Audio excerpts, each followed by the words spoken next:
नमस्कार दोस्तों, आपका स्वागत है हमारे चैनल अतरंगी सी कहानियों में। आज हम आपको सुनाने जा रहे हैं पौराणिक कथा जो समुद्र मंथन से निकले 14 रत्नों के रहस्य के बारे में है। अगर आपको ये कहानी अच्छी लगे तो प्लीज़ लाइक एंड शेयर कीजिएगा और हमारे चैनल को सब्सक्राइब ज़रूर कीजिएगा। चलिए पढ़ते हैं हम आगे कहानी की ओर। धर्म ग्रंथों के अनुसार एक बार महर्षि दुर्वासा के श्राप के कारण स्वर्ग श्रीहीन यानी ऐश्वर्य धन वैभव से श्रीहीन हो गया, यानी वहाँ सब कुछ गायब हो गया। तब सभी देवता भगवान विष्णु के पास गए। भगवान विष्णु ने उन्हें असुरों के साथ मिलकर समुद्र मंथन करने का उपाय बताया और ये भी बताया कि समुद्र मंथन को अमृत निकलेगा जिसे ग्रहण करके तुम सब अमर हो जाओगे। ये बात जब देवताओं ने असुरों के राजा बलि को बताई तो वो भी समुद्र मंथन के लिए तैयार हो गए। वासुकी नाग की नेति बनाई गई और मंदराचल पर्वत की सहायता से समुद्र को मथा गया। समुद्र मंथन से उच्चैश्रवा घोड़ा, ऐरावत हाथी, लक्ष्मी, भगवान धन्वंतरी सहित 14 रत्न निकले। समुद्र मंथन को अगर हम अपने जीवन में देखें तो पाएंगे कि किसी भी व्यक्ति को सीधे सीधे अमृत अर्थात परमात्मा नहीं मिलता।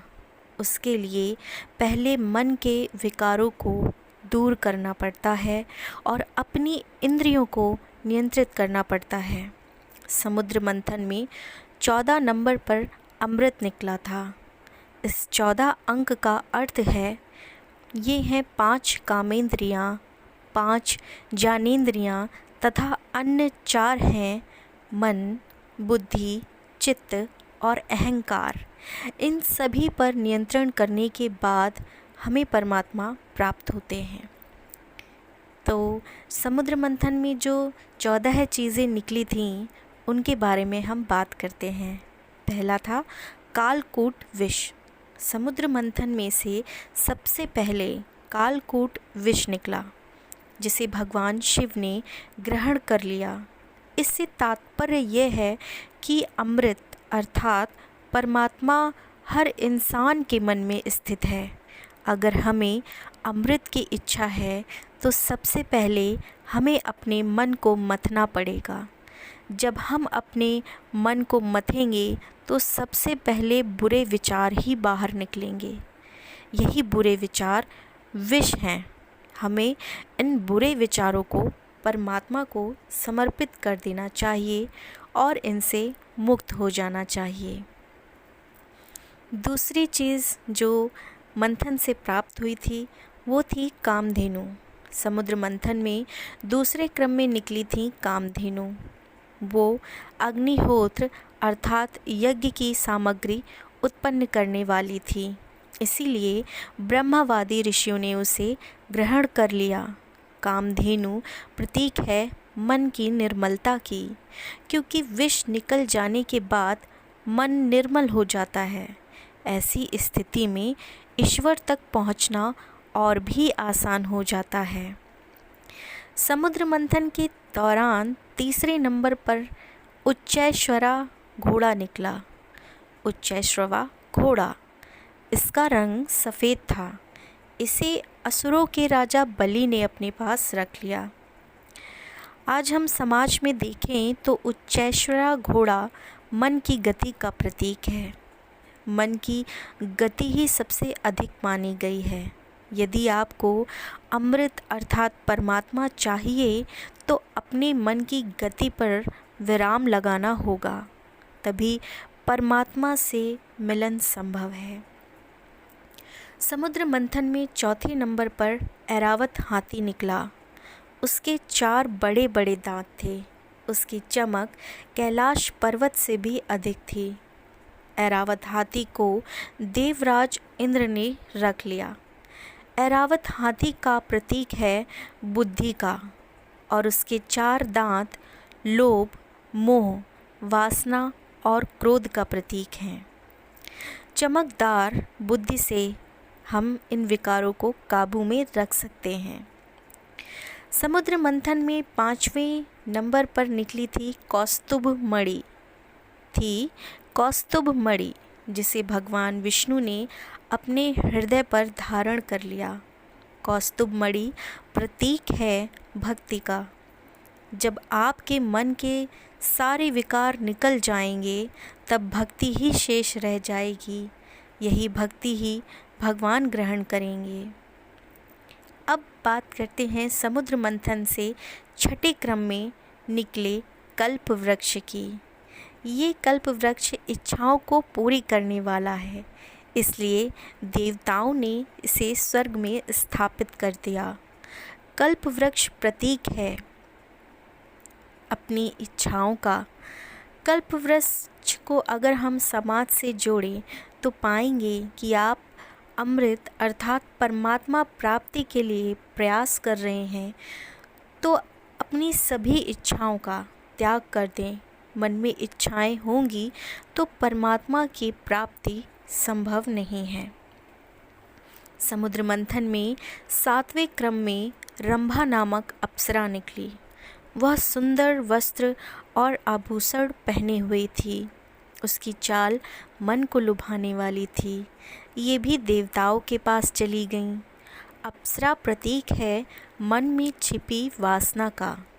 जब आप किसी विशेष उद्देश्य में लगे होते हैं तब वासना आपका मन विचलित करने का प्रयास करती है।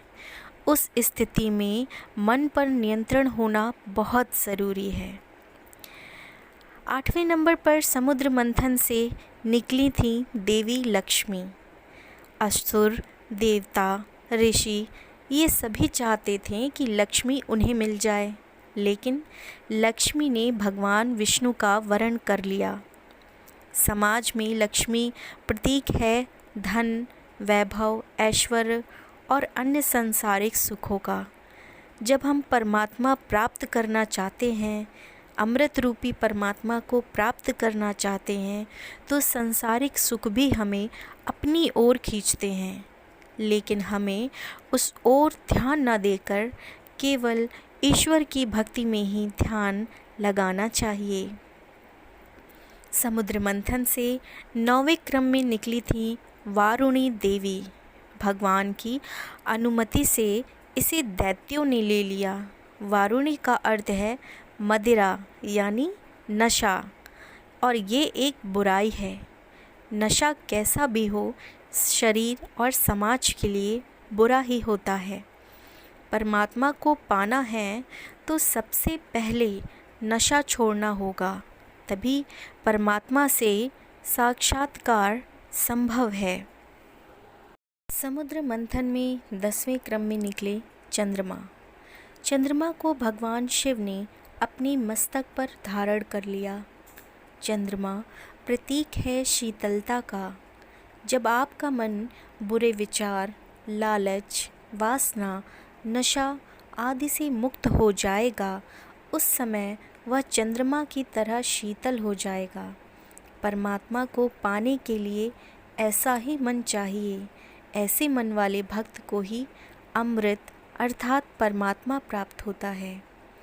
इसके बाद समुद्र मंथन से 11वें नंबर पर पारिजात वृक्ष निकला। इस वृक्ष की विशेषता थी कि इसे छूने से थकान मिट जाती थी। ये भी देवताओं के हिस्से में गया। हम समाज में देखते हैं तो समुद्र मंथन से पारिजात वृक्ष के निकलने का अर्थ ये पाते हैं कि सफलता प्राप्त होने से पहले मिलने वाली शांति है। जब आप अमृत अर्थात परमात्मा के इतने निकट पहुंच जाते हैं तो आपकी थकान स्वयं ही दूर हो जाती है और मन में शांति का एहसास होता है। समुद्र मंथन से 12वें क्रम में निकले थे 5 जन्य शंख। इसे भगवान विष्णु ने ले लिया। शंख को विजय का प्रतीक माना जाता है। साथ ही इसकी ध्वनि भी बहुत शुभ मानी गई है। जब आप अमृत अर्थात परमात्मा से एक कदम दूर होते हैं तो मन का खालीपन ईश्वरीय नाद यानी स्वर से भर जाता है। इस स्थिति में आपको ईश्वर का साक्षात्कार होता है। अब बात करते हैं हम 13वें और 14वें नंबर की। समुद्र मंथन से सबसे अंत में भगवान धन्वंतरी अपने हाथों में अमृत कलश लेकर निकले। भगवान धन्वंतरी प्रतीक हैं निरोगी तन और निर्मल मन के। जब आपका तन निरोगी और मन निर्मल होगा तभी इसके भीतर आपको परमात्मा की प्राप्ति होगी। समुद्र मंथन में 14वें नंबर पर अमृत निकला। इसका अर्थ है आपकी 5 कामेंद्रियाँ, 5 ज्ञानेंद्रियाँ और अन्य 4 जो मन, बुद्धि, चित्त और अहंकार हैं, इन सभी पर नियंत्रण करने के बाद आपको परमात्मा प्राप्त होते हैं। तो दोस्तों, ये थी समुद्र मंथन की पौराणिक कथा। अगर आपको ये कहानी अच्छी लगी हो तो प्लीज़ लाइक एंड शेयर कीजिएगा और हमारे चैनल को ज़रूर सब्सक्राइब करिएगा। धन्यवाद।